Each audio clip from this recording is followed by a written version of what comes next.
Então, a gente vai falar aí da Superliga da Europa, que, ao contrário do que o Gabriel Arantes falou, é o rompimento total com a UEFA. Ao contrário do que informou aí o Gabriel Arantes, o repórter que menos informa no Brasil. Mas, continuando, é um episódio triste, um episódio histórico, né? Um fato, um marco histórico do futebol mundial, e um episódio triste, não tem outra palavra, não tem como definir. 15 clubes europeus, isso ainda tem alguns em negociação, Porto, RB Leipzig, de acordo com alguns jornais, vai entrar nessa meia também, mas os principais clubes da Europa, os principais clubes da Espanha, os três principais clubes da Espanha, Barcelona, Real Madrid e Atlético de Madrid, os três principais clubes da Itália, o Big Six da Inglaterra, até agora, exceto o Manchester City, que também está em negociações, mas esses clubes, os maiores clubes da Europa, se fecharam para formar uma grande liga em que esses 15 clubes não podem ser rebaixados, não podem ser tirados. Mais ou menos, não sei se vocês são desse meio aí, geralmente jogos universitários são assim, né? Você tem 5 fundadores que ninguém pode entrar, ninguém pode sair, eles decidem tudo, decidem quem entra. É mais ou menos assim. É uma panela que decide tudo, decide quem entra e quem sai. Não há meritocracia nenhuma, não há competitividade. É o suprassumo do elitismo no futebol. Quem tem mais dinheiro manda, e não há mobilidade, não há oportunidade de outros entrarem, não há oportunidade de construção de histórias como a da Atalanta, como do Leicester. São clubes que, durante um período da história, sofreram um pouco com o tamanho, né, com investimento financeiro, com falta de conquistas, se organizaram e agora tem a oportunidade de competir no mais alto nível. Essa fórmula basicamente exclui esse tipo de como se fosse uma pirâmide estratificada, né? Não tem mais mobilidade social. É mais ou menos isso que essa Superliga constrói. Tá bom, já chegou falando bonito, João Vitor Castanheira, com pirâmides estratificadas. Eu não ouço isso desde o meu segundo colegial, talvez. Nem eu. E aí, João Vitor Castanheira sempre vem com alguns toques super refinados, trazendo informações para você. Ele não produz, mas traz informações. Isso é um ponto que tem que ser levado em consideração. Mas então, João Vitor Castanheira, tirando perguntas aqui da minha cartola, como eu fui pego de surpresa aqui, né? A gente sabe, né? Pelo menos a gente recebeu a informação que a Champions League e a Liga Europa, ela irá paralisar, né? Foi um pronunciamento da UEFA e falou assim: quer fazer uma liga suas aí? Então eu vou parar a minha também. Vai ficar essa birrinha aí, vocês não vão jogar também a Champions League. Até te interromper, isso aí foi uma informação que pipocou aí no Twitter, algumas páginas verificadas grandes deram, acreditando na BBC que a Champions League seria paralisada, mas não, isso ainda não foi definido, tudo vai ser definido nessa segunda-feira, vai ter uma reunião emergencial da UEFA, e a UEFA vai definir vai construir uma resposta a essa Superliga. Já havia rolado uma nota oficial da UEFA ameaçando, claro, a banir os clubes das suas competições, a não permitir que jogadores que disputem essa Superliga disputem a Eurocopa, por exemplo, e outras competições. A FIFA também se manifestou nesse sentido há alguns dias, que jogadores que disputassem essa Superliga não poderiam disputar as competições da FIFA, com a chancela da FIFA, e assim por diante. Mas tudo vai ser definido amanhã numa reunião de urgência da UEFA. Ainda não tem nada oficial nesse sentido, mas foi uma fake news aí que pegou bastante gente esperta aí que acabou caindo. Eu também vi isso no Twitter. Mas é isso. E outra coisa importante é que Liverpool e Juventus anunciaram um rompimento com a Associação Europeia de Clubes, ou seja, isso significa um rompimento institucional com a UEFA mesmo. Liverpool e Juventus, dois clubes chefiados por grandes capitalistas, né, grandes empresários, romperam com a UEFA e oficialmente não fazem mais parte dos clubes que são associados à UEFA, basicamente. Então, uma ruptura total com a maneira do futebol que a gente conhece.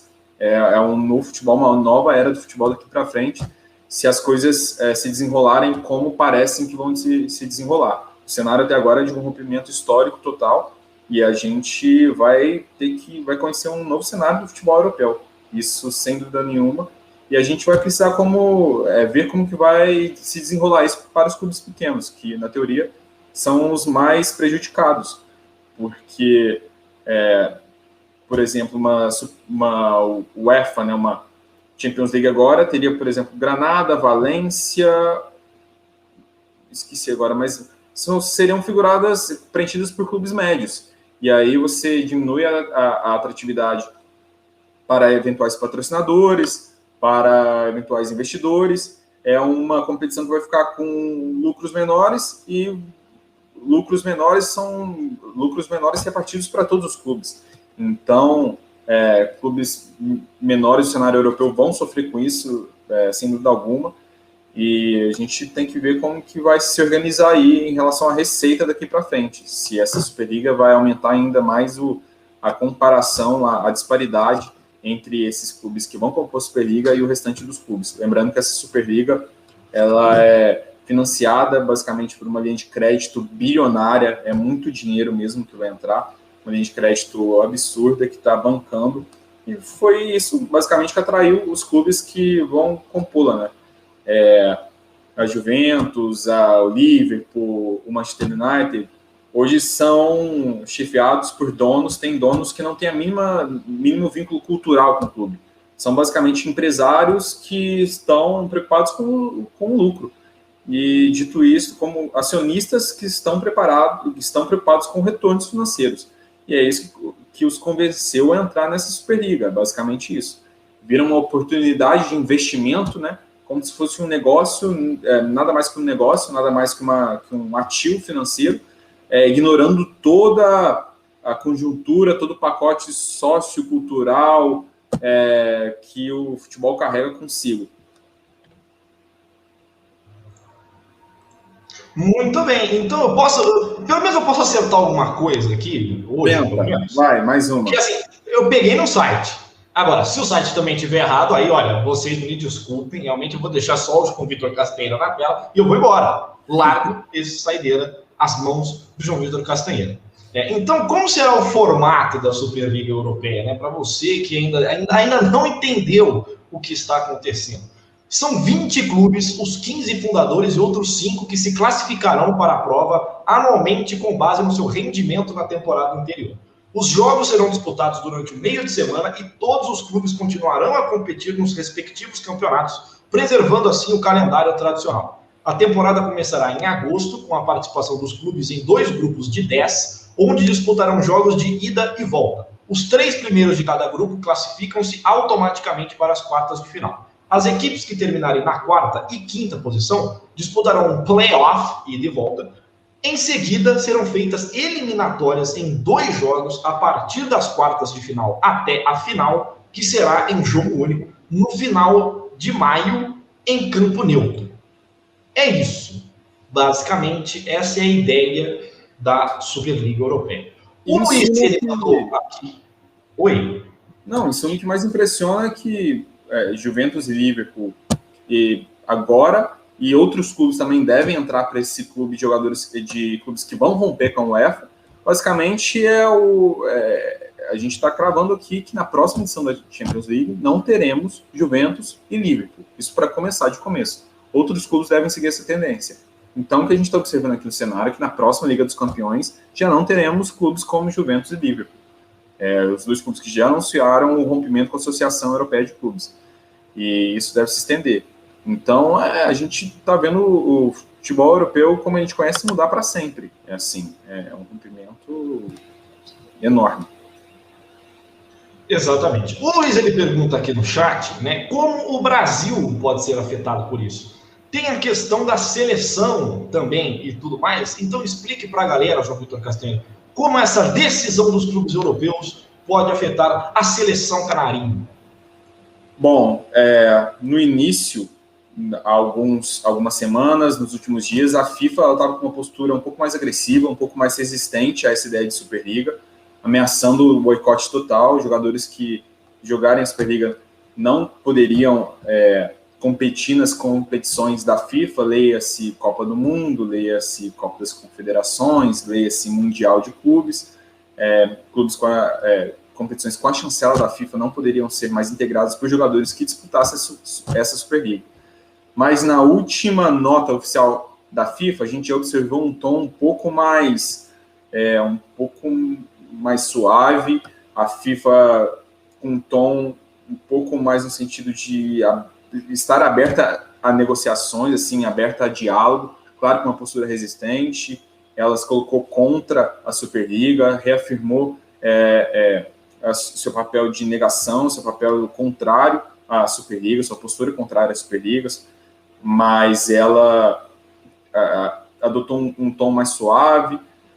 Mas, basicamente, o que a gente tem até agora, o que a FIFA já declarou, é que jogadores que disputarem a Superliga não disputam a Copa do Mundo, por exemplo. Então, na próxima Copa do Mundo, basicamente, jogadores como Casemiro, como Felipe Coutinho, como Arthur, como Danilo, Alexandro, Renan Lodge, todos esses não poderão estar na Copa do Mundo. Esse é o cenário que a gente tem hoje. A gente teria uma seleção basicamente composta por jogadores que jogam no Brasil e times que não estarão compondo essa Superliga. E aí a gente tem também na conta Lucas Paquetá, Bruno Guimarães, o Lyon não está nessa Superliga, então são alguns jogadores da Europa que não estiverem nesse bolo. Emerson, do Betis, que é um lateral jovem, que está merecendo passagem na seleção. Alguns desses jogadores podem compor, os que não estiverem na Superliga, mas o restante, basicamente, estará proibida de representar o Brasil na próxima Copa do Mundo. Perfeitamente. Outra dúvida que paira no ar aqui, João Vitor Castanheira, é sobre como isso impacta também no mercado de transferências. Você teria essa informação para explanar também como essa decisão impacta no mercado de transferências da Europa? É complicado falar informação, né? Porque a gente não tem definição nenhuma. Então, informação não tem. A gente pode ter projeções. Uma projeção que a gente pode fazer é que vão ter dois mercados distintos. O mercado UEFA e o mercado fora da UEFA. E aí os jogadores teriam que avaliar sempre em qual mercado eles vão querer atuar. Serão basicamente dois cenários, dois universos futebolísticos separados no mesmo continente. Então, a gente pode ter jogadores que neguem disputas internas, né? O Valência disputando contratação com o Tottenham, time da Superliga, que o Tottenham, um dos clubes que estarão na Superliga, que assinaram com essa Superliga da Europa. Então, a gente vai ter um cenário em que jogadores brasileiros serão disputados por dois universos diferentes. É como se... A gente pode pegar algum exemplo aqui. Antigamente, o futebol americano tinha duas ligas separadas, duas ligas que não se enfrentavam. Claro que depois elas se fundiram e formaram a grande NFL que a gente conhece hoje. Mas elas tinham as duas ligas separadas, a AFC e a NFC. E os clubes não se enfrentavam. Então, você teria jogadores que nunca se enfrentariam, que nunca vão se enfrentar a nível europeu. Por exemplo, se hoje o Gabriel Menino é contratado pelo Valência, ele poderia nunca um dia enfrentar o Tottenham durante toda a carreira dele. Mais ou menos esse cenário. São dois cenários, duas linhas diferentes, dois caminhos, trajetórias diferentes ali no mesmo continente. Muito bem. Então, eu até separei uma imagem no Twitter aqui, que eu estou procurando coisas para a gente conseguir mostrar aqui também. Uma imagem muito bacana que eu achei aqui no Twitter neste exato momento. Deixa eu compartilhar aqui, ó. Essa imagem aqui, ó. Que já reproduz bem o que vai ser essa Superliga Europeia, né? Tá rolando alguns apelidos, cara. Eu gosto muito de Pleiba Liga, tem também Liga dos Riquinhos, tem alguns apelidos. Ninguém Liga, é uma boa também, mas estão surgindo alguns apelidos aí. Legal. Isso, é a Liga do Dinheiro. Quem tem dinheiro entra, quem não tem fica de fora. É basicamente isso, nenhum mérito. Por exemplo, a gente tem alguns exemplos. O Manchester United não está na Liga dos Campeões e é um dos clubes fundadores. O Arsenal, que nunca venceu a Liga dos Campeões, é um dos clubes fundadores. O Tottenham, que nunca venceu a Liga dos Campeões, é um dos clubes fundadores. Então não existe meritocracia, não existe parâmetro esportivo, lógica esportiva nisso. É basicamente dinheiro, não tem outro no que se apegar. Claro que alguns defendem o fato de vai ser uma liga com mais investimentos, mais dinheiro para os clubes, mas aí, basicamente, você ignora todo o fator externo ao futebol. O futebol não é um negócio como os outros. O futebol não é um mercado de garrafas PET, não é um mercado de alimentação, não é um mercado de fast food. É diferente, cativa as pessoas. Você tem clubes, agremiações de mais de 100 anos, foram construídas em valores, construídas sobre valores próprios, que estão relacionados às suas cidades. São como, não é um produto descartável, que você leva ele ao produto aonde ele vai gerar mais retorno financeiro. Então, você ignora completamente um contexto para fazer o futebol gerar lucro para os acionistas de certos clubes. Exatamente. Então, essa é uma das imagens que já reproduz bem. O Luiz, ele continua, ele disse aqui o Luiz até me corrige aqui, AFL, não é AFC, como eu tinha falado. Isso, a AFC é uma divisão dentro da NFL, no caso.